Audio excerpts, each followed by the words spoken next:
Hi, how are you? It's a snowy day in Montana, so I thought I might catch up on a bit of slip making.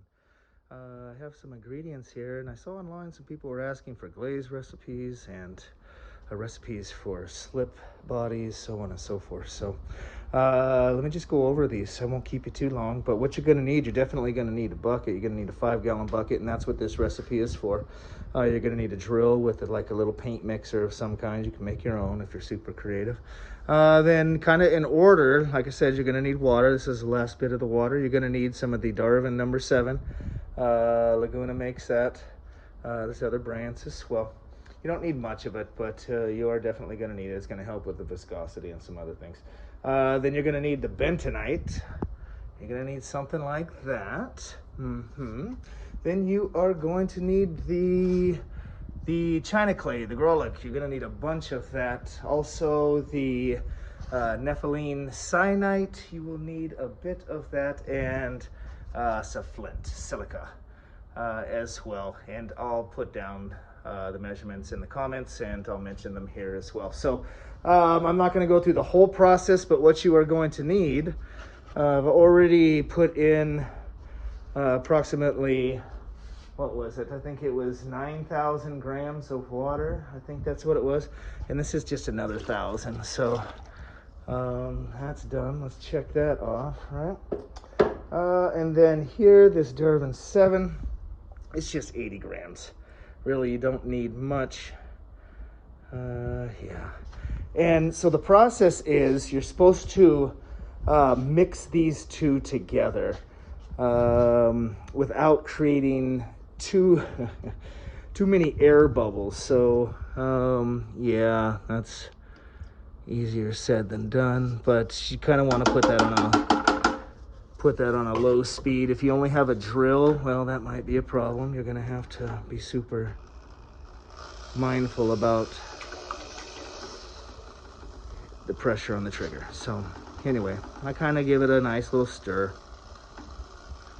And then the next ingredient is going to be the bentonite.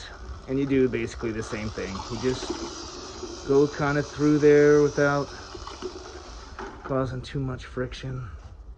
And then I have, let's see, the bentonite is right at 100 grams. So let's go ahead and measure this out. You don't, it's 100 grams. It's not much. It's kind of just a splash. So let's get this one off. Voila, we should be zeroed in.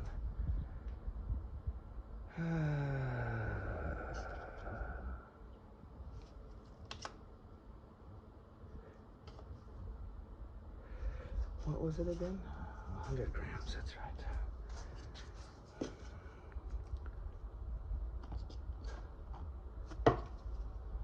I try to remain as accurate as possible with this stuff here. I only need a little touch. Alrighty.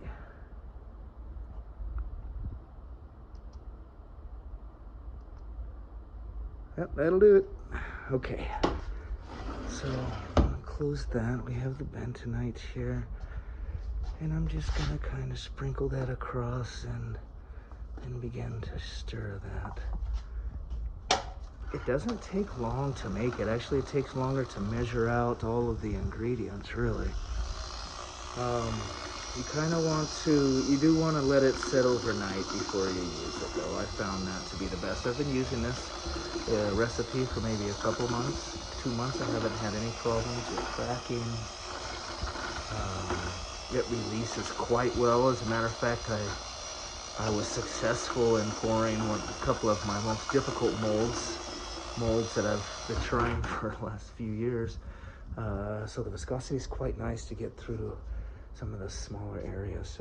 Next on the list is the china clay, the grolic there. So I already have 10,000 grams weighed. I need 1,000. I need another 1,000 grams of the grolic here, and I'm running out. You can see I have another little bag here.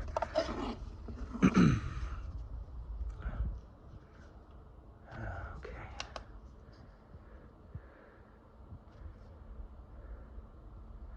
Choy. It's gonna be more than that, isn't it? Okay.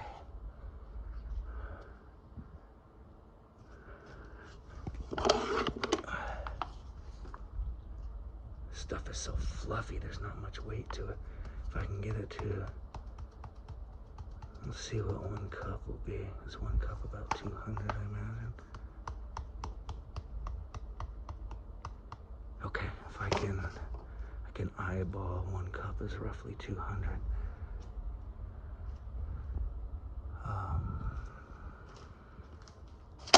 Before I do that, I'll just get 5 cups going.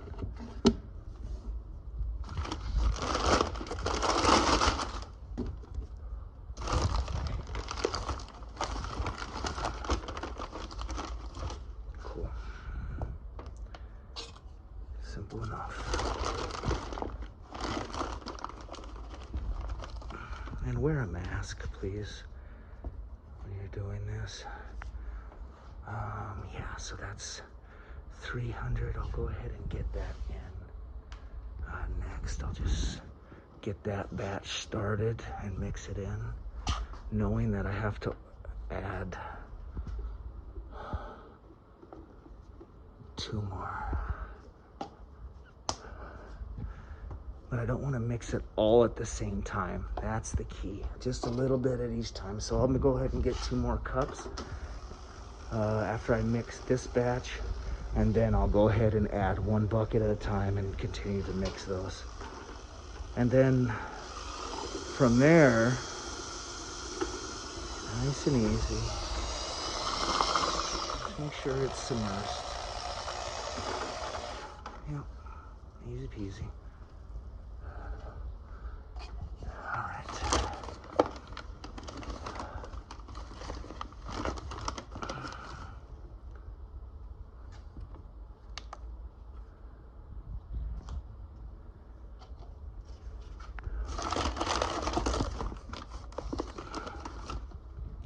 So if that's a 254, I only need 150 for the other one.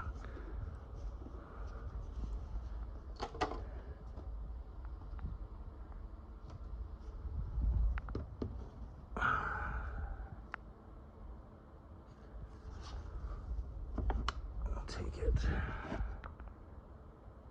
I'll take that. Okay. So you can see the bentonite's kind of coming up. It looks like a bunch of raisins. That will go away with just some stuff. Nice and easy. Yep, so I will continue to add each one of these buckets of the China clay, of that Grollig there, a little bit at a time. I want to be very mindful that it doesn't go too fast. What happens is that you can create air bubbles that are suspended in the clay body, and then you're going to get air bubbles in.